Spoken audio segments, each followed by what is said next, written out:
One of the things that I've learned watching this game is that there are a few things that can derail an entire season for a team. Injuries are the major thing, and that is certainly something I'll discuss as this season progresses, but during the 2023 season, there was one thing I noticed as the season went on. With the exception of that 3-game losing streak in which Debo was missing, the team, at least in terms of offense, was a cohesive unit, and Purdy shined. But in 2024, there were a few things that hampered Brock as the season went on, but I believe there was one thing that was the worst, and I'm betting it's not what you might be thinking.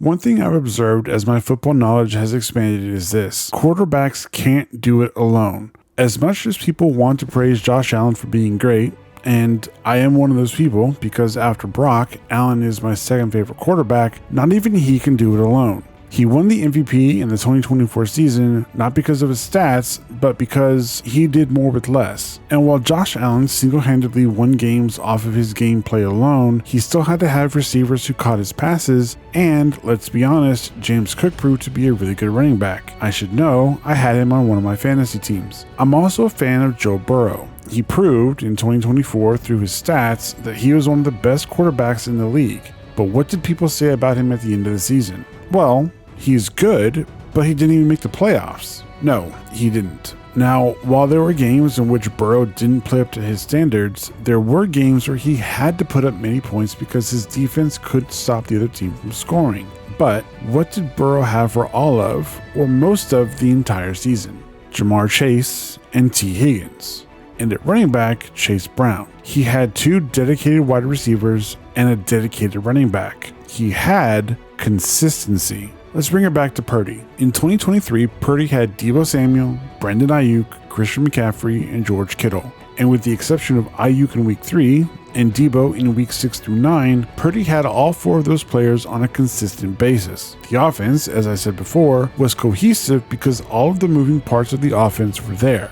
That was not the case in 2024. His most consistent target, Brandon Ayuk, was not reliable. That was apparent from the first game against the Jets when Purdy threw a perfect pass to the end zone that, if we're being honest, 2023 Brandon Ayuk would have caught. But 2024 Ayuk, the same Brandon Ayuk that held out and missed the majority of training camp and therefore couldn't practice with Purdy, well, 2024 Ayuk dropped the ball. Ayuk did show flashes in subsequent games, but would unfortunately suffer a season-ending injury in Week 7 against the Chiefs. Suddenly, that opportunity for Ayuk and Purdy to reconnect and become one of the best wide receiver quarterback combos like they were in 2023 was gone. Purdy would now be without his main wide receiver. Deebo Samuel started the season looking good, especially in Week 2 against the Vikings, even though the team would end up losing by 6 points, and again in Week 5 against the Seahawks. But in Week 7, he would be unable to start the game against the Chiefs due to an illness. Unfortunately, he would be hospitalized with pneumonia, and when he came back, his play noticeably declined.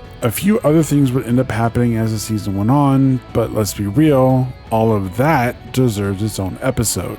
What that ultimately meant, though, was that Purdy's next main wide receiver was nowhere near the level of player he was in 2023, and even then fans were saying that he wasn't the level of player he was in, say, 2021. But what about Purdy's next receiver?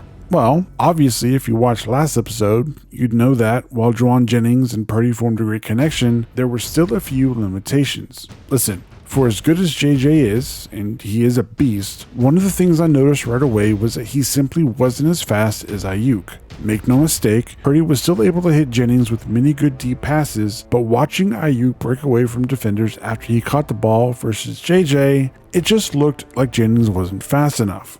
But with the exception of 2 games, Jennings would be his most consistent wide receiver.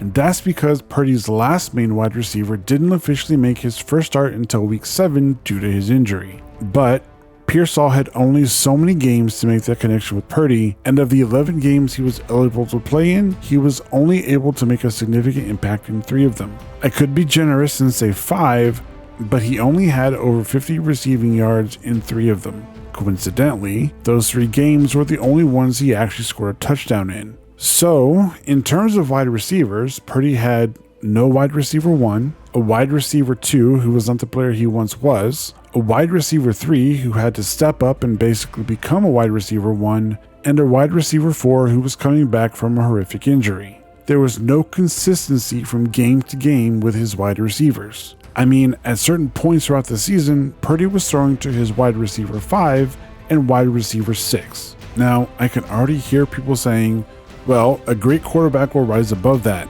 And to them I say, I don't care who you put at quarterback. Anyone having to play with different receivers every single week is not going to look as good as they would if they had some semblance of consistency. But that's just the receivers. What about the running backs? Since 2020 up until 2022, Christian McCaffrey hadn't played an entire season of football. In 2022, he played 6 games with the Panthers and 11 games for San Francisco.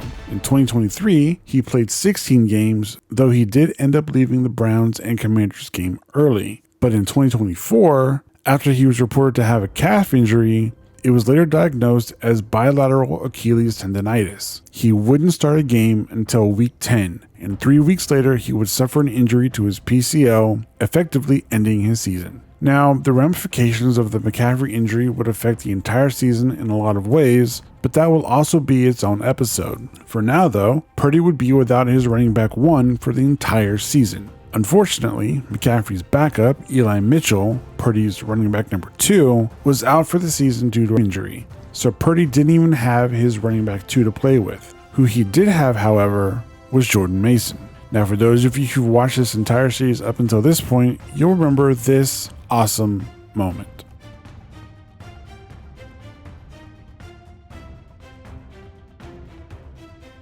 Up until week 1, Mason's best game was against the Cowboys in 2023, where he was actually the team's leading rusher. He would be the starter, and while in week 1 he rushed for over 147 yards, he wasn't the running back that McCaffrey was, if only because his receiving stats were not spectacular. But Mason wasn't alone, and he didn't have to carry the running back room, especially after missing games with a shoulder injury.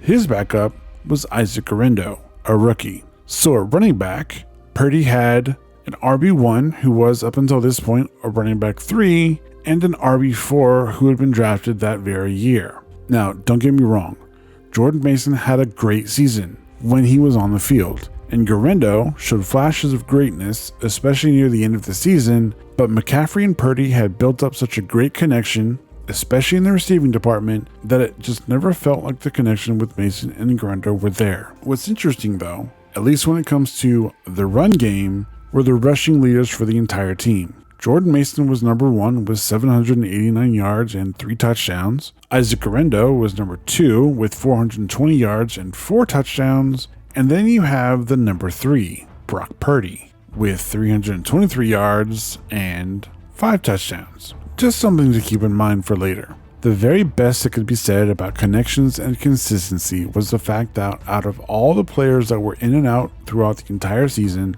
the one constant that Purdy had as his main weapon was everyone's favorite player, the people's tight end, George Kittle. It's no coincidence that Kittle ended up being the 49ers' best receiver of the entire season. In fact, when you take the total number of targets, receiving yards, and touchdowns into account, George Kittle was the best tight end in the league and should have been named first team All-Pro instead of second. And I would die on that hill. I mean, that's not even counting the fact of how good of a blocker he is. Anyway, when you take into account all of the inconsistencies on the offense alone, the fact that the Niners were able to get to 6 wins should actually be a testament to their resilience. And even though people don't want to admit it, Purdy was a major factor in why they were able to even get those wins. If you want proof, just look at week 10 against the Bucks. And we will, just not right now.